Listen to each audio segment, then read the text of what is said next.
Plans are cute right up until the universe knees you in the junk. Or as Mike Tyson put it, everybody's got a plan until they get punched in the mouth. So you got punched in the mouth. What now? Well, first, don't freak out. 70% of strategic plans fail on execution. That's according to the Harvard Business Review. The reason for this is most leadership advice is nostalgia wrapped in a PowerPoint delivered by a consultant who will be long gone when it comes to the actual execution of that plan. And do you know how I know that?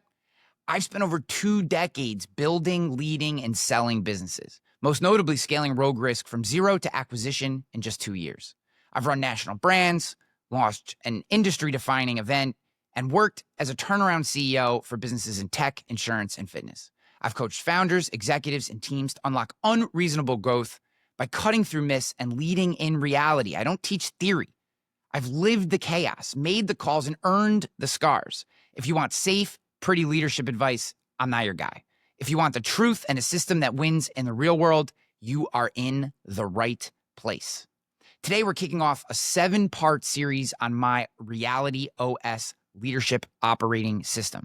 Specifically, we're going to break down the core tenets of the RealityOS system that allow leaders to play the game in front of them. No myths, no excuses. There are 7 tenets, 7 ways to stop leading in theory and start winning in reality. Today's episode of Finding Peak is brought to you by ZipRecruiter. Hiring's not hard because there aren't enough people. It's hard because you're drowning in resumes and starving for candidates who can actually do the job. But not with ZipRecruiter. ZipRecruiter finds amazing candidates for you fast. And right now you can try it for free at ZipRecruiter.com/work. That's ZipRecruiter.com/work. The second your job goes live, ZipRecruiter's matching tech goes to work, locking onto the right people fast and putting qualified candidates in front of you before your competition even wakes up. See someone you like? Don't wait. Fire off ZipRecruiter's pre-written invite to apply and get top candidates leaning in before anyone else has a shot. Ditch the other hiring sites and let ZipRecruiter find what you're looking for, the needle in the haystack. 4 out of 5 employers who post on ZipRecruiter get a qualified candidate within their first day. Try it for free at this exclusive web address, ZipRecruiter.com/work. That's ZipRecruiter.com/WORK. Again, that's ZipRecruiter.com/work. ZipRecruiter, the smartest way to hire. There are 7 tenets, 7 ways to stop leading in theory and start winning in reality. The first, command the present, decide now, and own it. The second, detach from the outcome, worship the process, not every little wiggle in the chart. Number 3, systematize for freedom, build machines, ditch bottlenecks. Number 4, lead with resonance, craft a voice that moves cultures. Number 5, own your edge, weaponize your self-awareness. Number 6, radical responsibility, nuke the excuses, seize control. And number 7, unyielding focus. Draconian priority, zero drift. Adopt all 7 of these and you will play the game in front of you better than anyone else in your space. And they won't even see it coming. So let's dive into tenet number 1, command the present. Play the game in front of you. Early 2020, I launched Rogue Risk as a 100% digital insurance agency. No handshakes, no golf tournaments, no dropping in with donuts. Industry dinosaurs started barking, "You can't sell insurance without breathing the same air as your clients." I knew they were wrong. I knew there was a better way.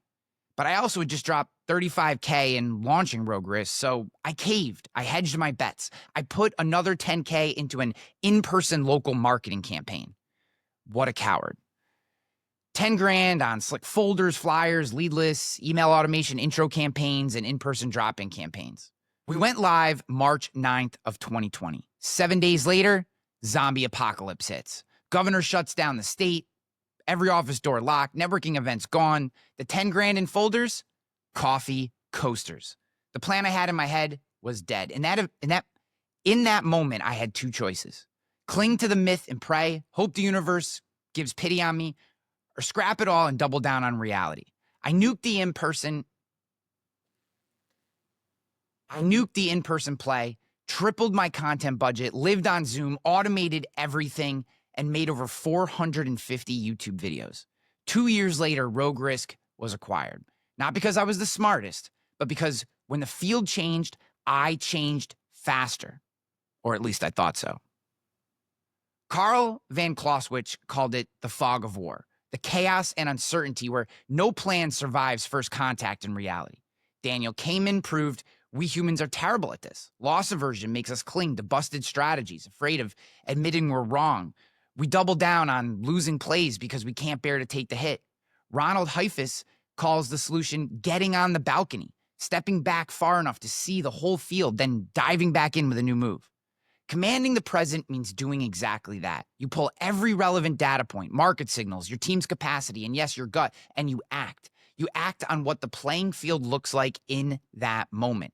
Not hope, not best practices, not the way things should work or the way they were always done. Great leaders make decisions based on reality and the real tangible feedback they're getting from the market. Not next quarter, not when the board finally agrees, now. Most leaders hide behind best practices and what's always worked because it shields them from risk. But unreasonable results require unreasonable speed. And that means the courage to throw away the script when the room changes. Do you think I enjoyed lighting 10 grand on fire 7 days into the life of my business? Nope. But the only other option would be to sit on my hands and wait for someone else to tell me it was okay to start prospecting in person again. Couldn't wait that long. By commanding the present moment, I was able to move past the 10K and the fear that caused me to hedge my bets in the first place and push forward with a new plan based on what was happening in the moment. But that's not all I learned.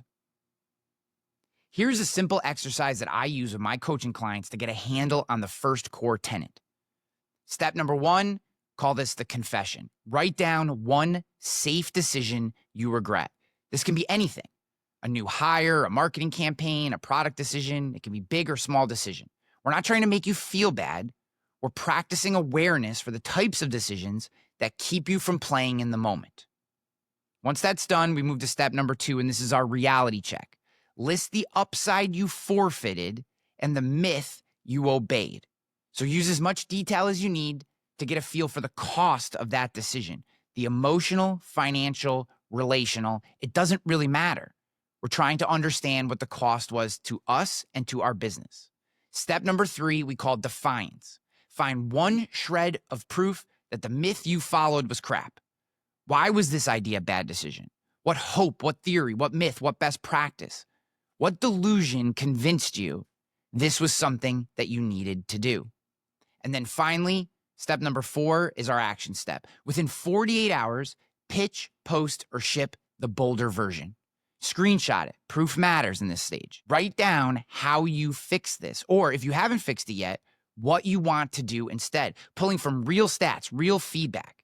This is an exercise. You don't need to show it to anybody. What we're trying to do is create a mechanism, a habit, an awareness for the decisions that you make that aren't based in reality. We don't need to beat ourselves up for past decisions. That's not what this is about. We're not trying to create shame, regret, doubt. No, we're trying to understand what is it inside of us that causes us to play it safe in the moments where we need to act accordingly. Trust me, I've made all the bad decisions over my career. We are building an awareness muscle. That's the goal of this exercise. So we don't continue making these mistakes as we move forward. My friends, commanding the present isn't macho chest thumping. It's self-respect. It's you saying, I will not be a passenger in my own business. If you're feeling froggy, drop your completed drill, your completed exercise in the comments. The first 5 that will get my personal teardown. I'll pull them back on the show. We'll talk about them. We'll break them down. So if you're feeling froggy, leave it in the comments. Make sure that you get the next 6 installments of our RealityOS series. So smash that subscribe button, whether you're listening or watching on YouTube, because the next episode, we're going to gut check your addiction to daily metrics and to outcomes.